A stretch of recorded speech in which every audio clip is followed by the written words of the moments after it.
square teeth. I find it strange sometimes, the way someone can get a feeling that crawls alongside of them. The sort of feeling of being watched, as Bugs Bunny would put it. It's amazing. We all experience it. And then we tell ourselves that it's imagined. I don't believe in the supernatural because I've never seen proof. But there are times where the logical side of my mind does battle with the irrational.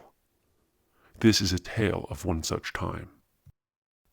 It started with a dog. A floppy little chicken nugget with ruby hair and an inescapable smile. At the time, I was living in a gated community. Not the nicest of places, but enough sidewalk to get my little pup some exercise. Puppies require multiple walks a day, sometimes within the same hour.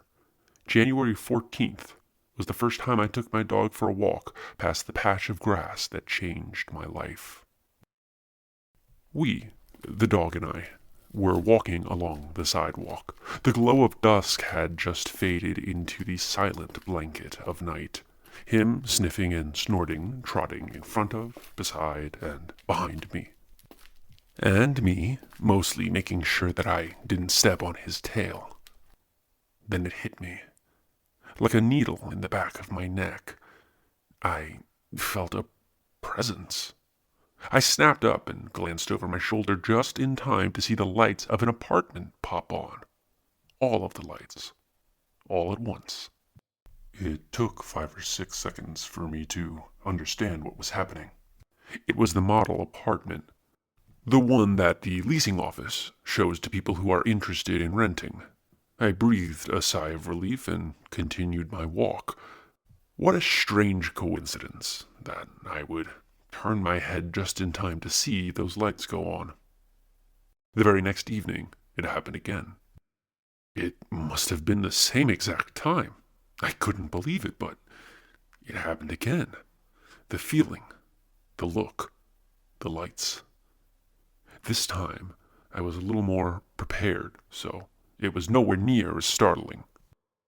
Yet for some reason, rather than moving along, I felt compelled to look into the apartment. The blinds, all of the blinds, were drawn in such a way that I could clearly see inside of any room I choose. As I looked through the sliding screen door, I could see the living room most clearly. It was pristine. The walls bright and white, like a hospital room. The couch was eggshell and unscuffed. On the brown ottoman sat a tray with some fake silverware, a plate, a French press, a tasteful sheepskin rug, standing lamp, and some light wall decor rounded out the room. It was uncomfortably neat. It was the sort of setup you would expect to see in a 1950s home, a place for everything and everything in its place. But why?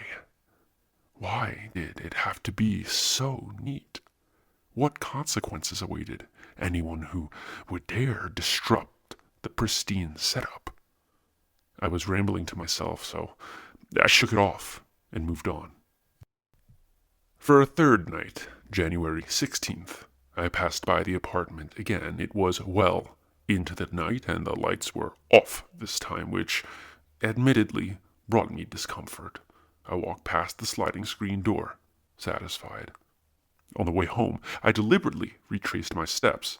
As I passed the apartment again, it happened. The lights came on. A chill shot down my body. And there was the same setup. Perfectly untouched. The lights, they couldn't have been on a timer. The past 2 nights they had come on at dusk. The moon was high in the sky this night. So why did they come on, and why did they continue to come on as I walked by? Are they on a motion sensor? If so, why didn't they come on the first time I walked by? I had had enough of my own questions, and I decided it would be best to take a different route on my evening walks. A few days went by, and I forgot. But then the strangest thing started happening. I don't remember the exact date it began, but gradually I found myself gravitating back toward the apartment. Suddenly, every night I was walking by the same sliding door, and not on purpose either. In fact, some nights I would deliberately avoid the patch of sidewalk that led past the brightly lit, sterile living room, but for whatever reason, I would lose my train of thought or get distracted. And there it would be, the 20-foot stretch of sidewalk beckoning my footsteps, calling me. Over time, my thoughts became more intrusive, more erratic. I began to picture the creature that would dwell in this plastic, contrived apartment. I remember one night I stared straight into that screen door, hypnotized, imagining his manifestation. I couldn't help but picture him in my mind's eye. There he would be sitting on that eggshell couch, dressed well, clad in a 50s-style pinstripe suit, a bow tie, a roller derby hat, and he would always be sitting there, right there, clear as day for anyone who focused hard enough to see him.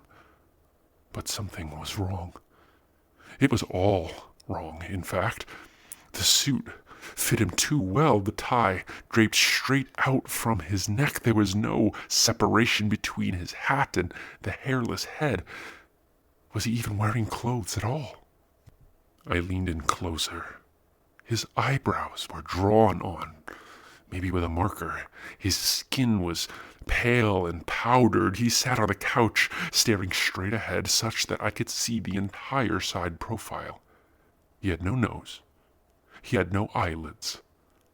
I'm not sure if he understood that people blink. My thoughts raced, and my imagination filled in the rest of his structure. His hands were in what appeared to be pockets, but there was no beginning or end. They just faded into his upper thigh. He had no lips. The skin was there, but they lacked the pouty blush that distinguishes lip from skin on the human face. This was a ruse. Why put on such a show? Why even try to convince me that you're human? I was ready to leave and keep walking, but my shoes felt like they were cement. I couldn't stop staring into the room, picking apart my imaginary man, desperate to make sense of his anatomy. Then something unexpected happened. I lost control of my imagination. What had once been a translucent delusion was now a solid figure sitting before me. Expressionless, he craned his crooked head in my direction. It was a perfect 90-degree turn eastward, the remainder of his body completely perpendicular. And then, slowly, a forced, trembling smile came across his face, exposing 32 perfect squares resting in his mouth. They were not curved like the human mouth. The angles were simply impossible. They made no sense. And the teeth, God, the teeth were perfectly straight and perfectly square, the same bleached hygienic white as the walls. And there he sat, impersonating a smile as if he believed that I would feel less threatened. It was as if I could melt right through the door and join him if I had wanted, and I felt compelled to. Why did I want to sit with him? After what felt like hours, I snapped out of my trance and shuffled off, surely leaving my dog quite confused. I checked my watch. I had only been stuck in that fever dream for a minute or two. It was as if time stood still when I was perched in front of that apartment. I did not sleep well that night. I couldn't get those teeth out of my head. The smile, raised eyebrows, crinkled cheeks, the blank spot where a nose should be. It was awful. I never looked in that apartment again. I would walk past it, despite my best efforts, and note from the corner of my eye that the lights were always on now, even in the daytime. I would pass it at night, the living room lamp hums somehow audible from my position.